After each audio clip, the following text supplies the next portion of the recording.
Lahat sa winning team na. 10 no.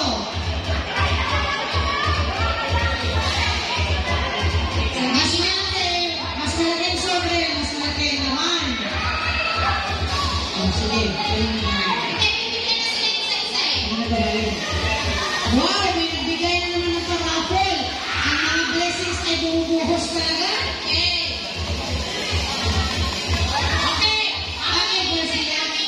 Garcia. Okay, kami na parapol na sa'yo. Get one, get one. Wag po okay. Wala tayong extra. Get one.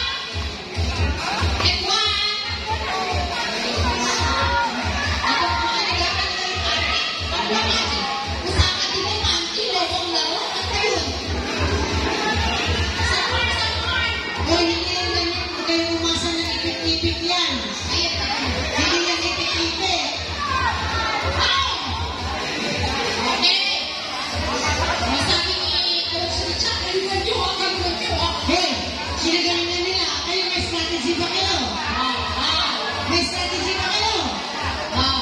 Bigyan natin sila ng time na strategize pagkatapos ng instruction.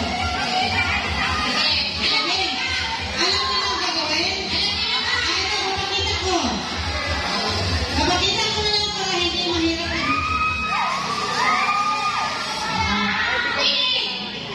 Tingnan niyo yung video, ah. Ito na yung tingnan mo rin yun. May video pa tayo, ah. Wala na siyang sound. Global.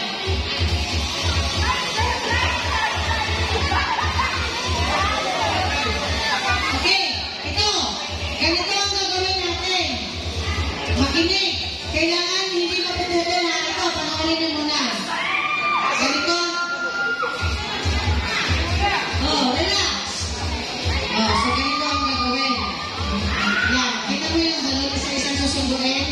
Tapos sa likod yung balon natin ipitin. Pag nalaglag, tayo na agad. Ayan no, kailangan diskarte ha. Dapat walang balon na malaglag. So, relay ko ha, relay. Sinurin mo na sa kasi sa inipit. Tapos susunduin mo siya. Susunduin. Hanggang sa maubos kayo, ikot. Kayo ikutan ha. Okay, kayo naman. So, ganito siya. Inipitin yung balon sa likod. Okay. Kailangan di sila maghiwalay dyan. Bawal ang kamay ha. Bawal ang kamay. Ganyan. Bigyan ako kayo yung balon. Hawak nila. Ipitin na lang sa likod. Ganyan. Susunduin nyo yung sama ikot. Hanggang sa maubos kayo, dapat walang balon na malaglag. Pag malaglag, balik. Yes. Siksik na yung balon na sa likod muna. Okay? Wait. Strategize. Bibigyan namin kayo ng 2 minutes.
sila eh kasi nahawakan Ano ba nila yung yan? bola. May nauna, may nahuli.